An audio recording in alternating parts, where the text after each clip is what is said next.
Tonight, the lesson is simple, but it will change the way you carry yourself. Master silence, and you stop handing your power away in the first emotional second. Rule 1. Pause before you answer. A message comes in. A coworker throws a comment across the room. Someone you care about says something sharp enough to light up the body before the mind has even entered the room. That is the moment most people lose themselves. They answer too quickly. They defend too fast. They explain before they know what is actually being asked of them. And in that rush, they speak as a reflex, not as a ruler of their own house. Epictetus would call attention to the impression itself, the thing that appears before you. The insult appears. The accusation appears. The urge to clear your name appears. But appearance is not command. You do not have to sign every thought that enters the gate. You can let the moment stand there until reason has looked at it. Diogenes of Babylon, in the Stoic tradition preserved through fragments and later reports, is useful here because speech is never just sound. Speech has a duty. It should serve judgment, education, or genuine connection.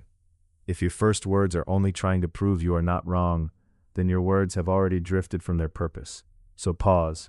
1 breath. 2 if needed.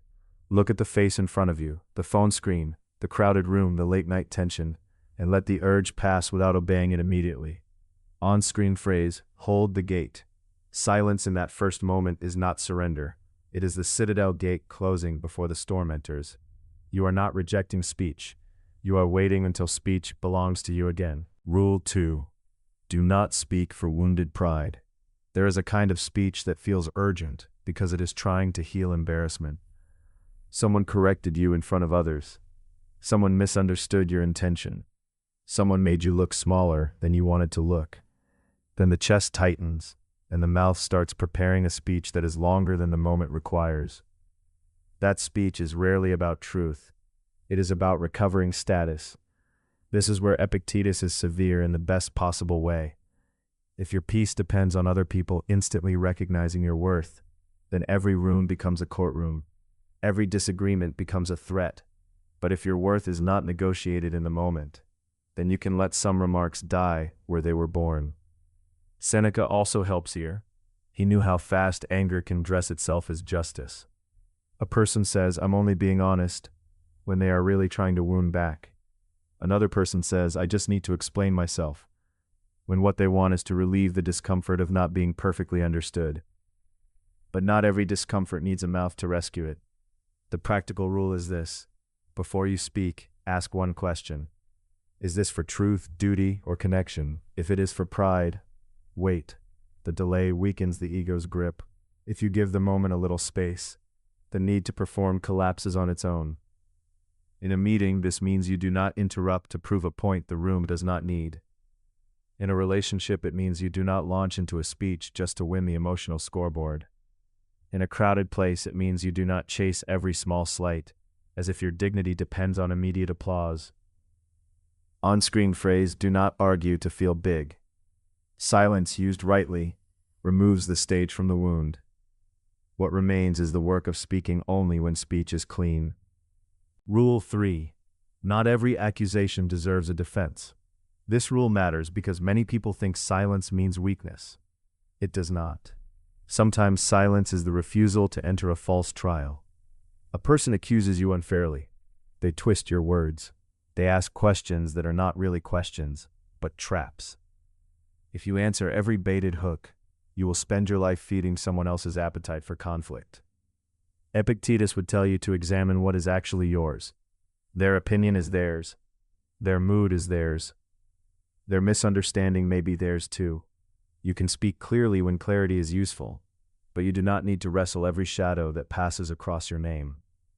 A man who knows himself does not panic at every invented story about him. Diogenes of Babylon belongs here because he treats speech as a moral instrument. If words are only being used to exhaust yourself, then the speech is no longer serving the good. Sometimes the honorable act is not an endless defense, but a short and clean statement, followed by silence. This does not mean disappearing when there's a real issue. It means distinguishing between a serious charge and a meaningless provocation. If something must be corrected for duty, correct it. If it is only bait, let it lie where it is. There is no prize for talking every fire into a larger fire. Imagine a comment thread, a family gathering, a partner accusing you of something they decided before you arrived, or a colleague trying to draw you into a public correction. The ordinary reaction is to pour out evidence. The Stoic reaction is to ask whether this argument will change anything good. If not, the better move may be a single calm line, and then silence. On-screen phrase, do not enter every courtroom.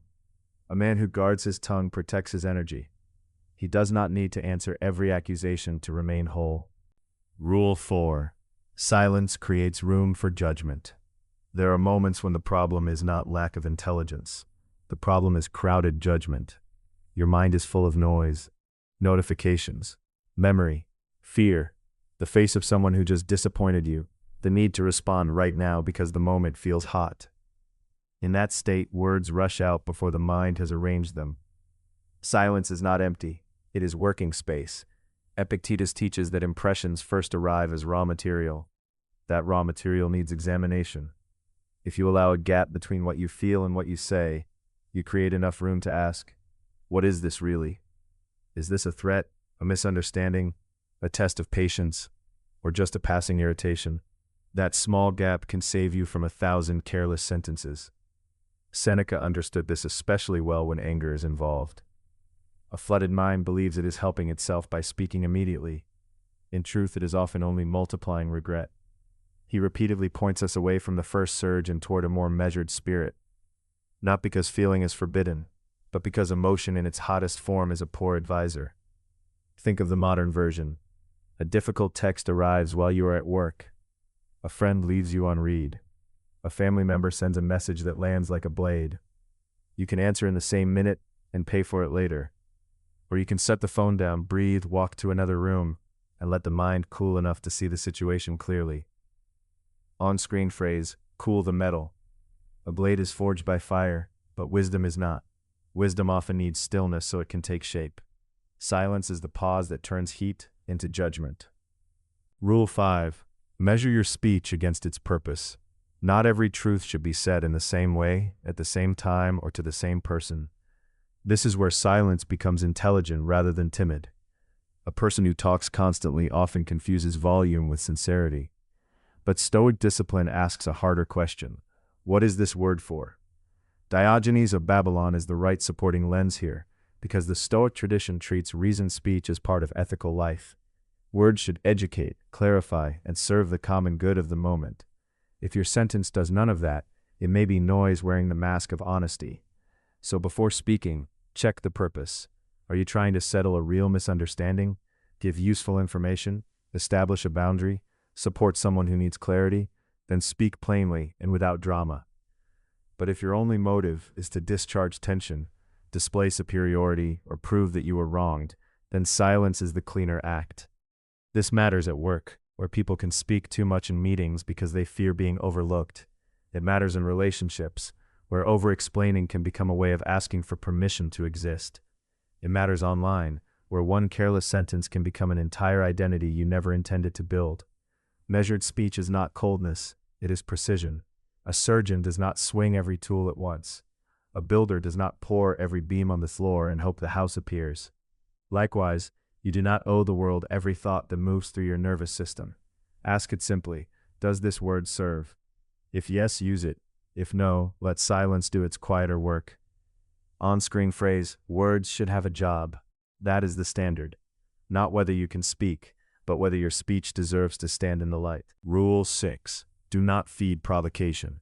Some people do not want conversation. They want reaction. They prod, tease, needle, and misread on purpose, because your response gives them energy. If you know this, then silence becomes a form of intelligence. Not the silent treatment, not a cold punishment, not a dramatic exit. Just the refusal to place your mind in the hands of somebody else's need for a scene. Epictetus is clear in spirit here. What matters is whether you give assent to the provocation. The first spark is not the fire. Your participation makes the fire grow. If a person is trying to turn your attention into a wrestling match, you can decline the match. Seneca would add that anger is especially eager to be recruited. It hears a slight and immediately volunteers to become a weapon. But a weapon used in the dark cuts its owner too.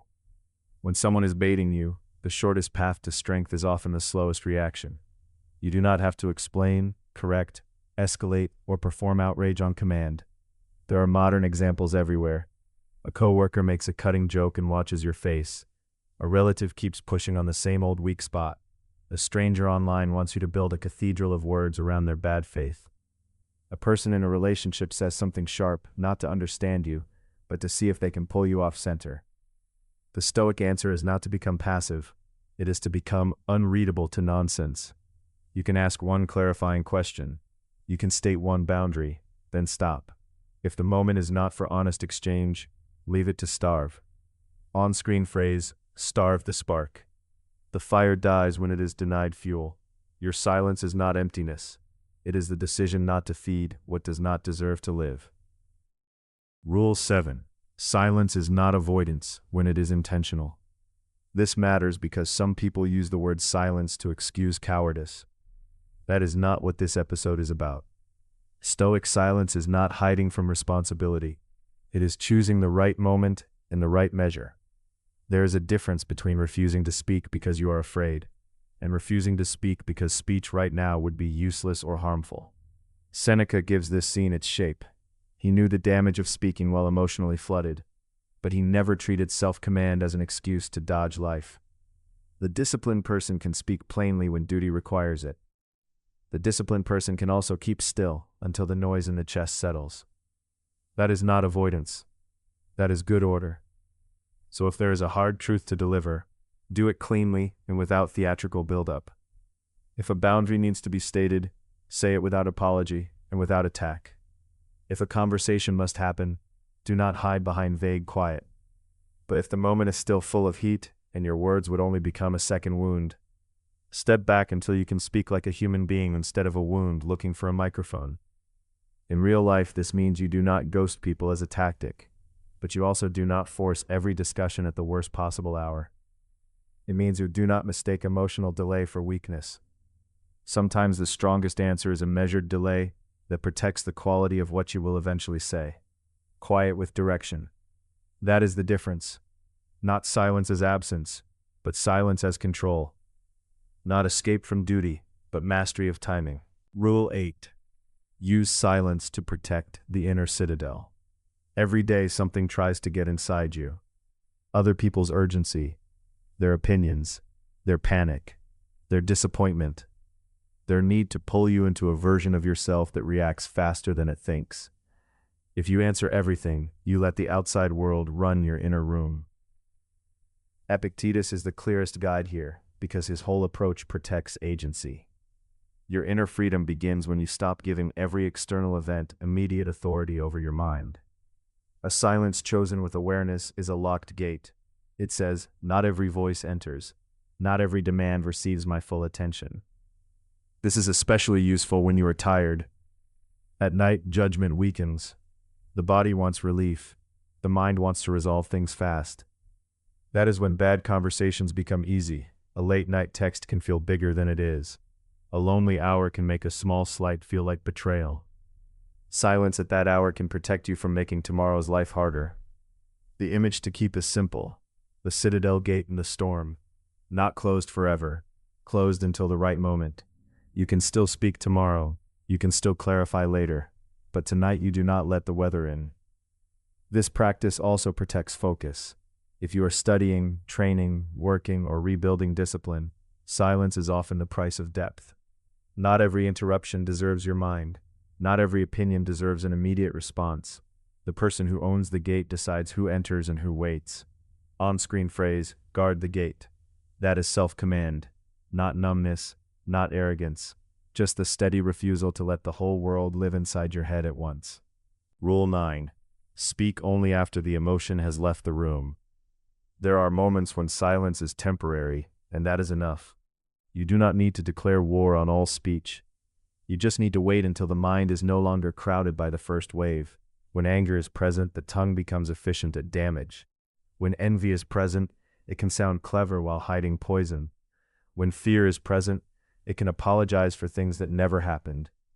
Seneca is the essential supporting voice here, because he understands the cost of speaking while overrun by feeling. The calm speaker is not emotionless. He is simply not ruled by the peak of emotion. He waits until the inner weather clears enough to see the road. This rule helps in 100 ordinary places. Before answering the message that offended you, before confronting the friend who drifted, before sending the email that would feel powerful for 10 minutes and embarrassing for 10 days, before explaining yourself to someone who has shown they only hear what they want. The practice is easy to say and difficult to do. Set the response aside, walk, drink water, lift your eyes away from the screen, count 10 breaths, then ask whether your words will repair, clarify, or merely release pressure. If they only release pressure, they are probably not worth sending. The image to remember is an empty street after rain. The storm has passed. The air is clear. In that moment, you can see the ground again. That is the right condition for speech. On-screen phrase, wait for clear air. Do not make important words inside a storm. Let the weather move through before you decide what deserves to be said. Rule 10. Let silence be a form of strength. This is the final lesson, and it brings the rest together. Silence is not something weak people do because they have nothing to say. Silence is something disciplined people use because they know what speech is for. It protects truth. It preserves judgment. It keeps you from handing your mind to every passing disturbance. Diogenes of Babylon reminds us that words must serve ethical life. Epictetus reminds us that the first impression is not the final command. Seneca reminds us that anger and carelessness can make speech expensive. Put those together and you get a clear rule for living. Do not speak just because you can. Speak because your words are needed, clean, and under control. If you remember only one image from this episode, remember the citadel in the storm. Noise outside, order inside. The gates are not open to every wind. That is not isolation. That is inner command. So tomorrow when the pressure comes, try this. Pause before replying. Ask what the words are for. Refuse the bait. Wait until the room inside you is quiet enough to think. Then speak only if speech is the better tool. If silence is better, let it stand. You will notice something over time. People may still misunderstand you. They may still test you. But you will no longer feel required to leak yourself everywhere just to prove you are present. That is the beginning of strength. On-screen phrase, the quiet man is not lost. He is governed, and a governed mind is harder to shake than a loud one. Comment the situation you want handled with stoic calm.